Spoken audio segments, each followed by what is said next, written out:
बातमीपत्राच्या पहिल्या भागात आपलं स्वागत। आता बातम्या पाहूया विस्तारानं।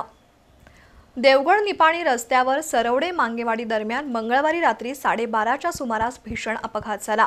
बोलेरो गाडीला एका ट्रकनं जोरदार धडक दिल्यानं सोळांकूरमधील 3 युवकांचा जागीच मृत्यू झाला, तर 4 जण गंभीर जखमी झाले असून त्यांच्यावर कोल्हापुरातील खासगी दवाखान्यात उपचार सुरू आहेत। या अपघातामुळे सोळांकूर गावावर शोककळा पसरली असून ऐन गणेश उत्सवात गावात सन्नाटा पसरलाय।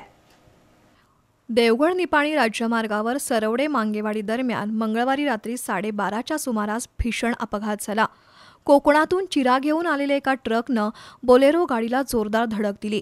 या अपघातात बोलेरो गाडीतील 28 वर्षाचा शुभम चंद्रकांत धावरे, 25 वर्षाचा आकाश आनंदा परीठ, 24 वर्षाचा रोहन संभाजी लोहार या तिघांचा जागीच मृत्यू झाला, तर ऋत्विक राजेंद्र पाटील, सौरभ सुरेश तेली, भरत धनाजी पाटील आणि संभाजी हनुमंत लोहार हे 4 जण गंभीर जखमी झालेत।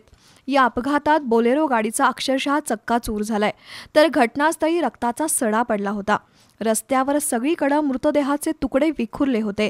अपघातानंतर ट्रक चालकाने घटनास्थळावरून ट्रकसह पळ काढला, परंतु जखमींना घेऊन जाणाऱ्या शासकीय रुग्णवाहिकेतील लोकांनी इस्पुर्लीजवळ तो चेपलेला ट्रक पकडला। त्यानंतर कर्नाटकमधील ट्रक चालक गड्ड्याप्पा परशुराम राठोड याला पोलिसांच्या ताब्यात देण्यात आलं। या अपघातामुळे सोळांकूर गावावर शोककळा पसरली आहे। गावातील 6 युवक मंगळवारी दुपारी गारगोटीमध्ये गेले होते। काम आटोपून रात्री उशिरा घरी परत येताना मुधाळ तिट्टा इथं भजनासाठी गेलेले तबलावादक संभाजी लोहार हे रोहनचे वडील गाडीत बसले आणि त्यानंतर काही क्षणातच सरवडे मांगेवाडी दरम्यान हा अपघात झाला।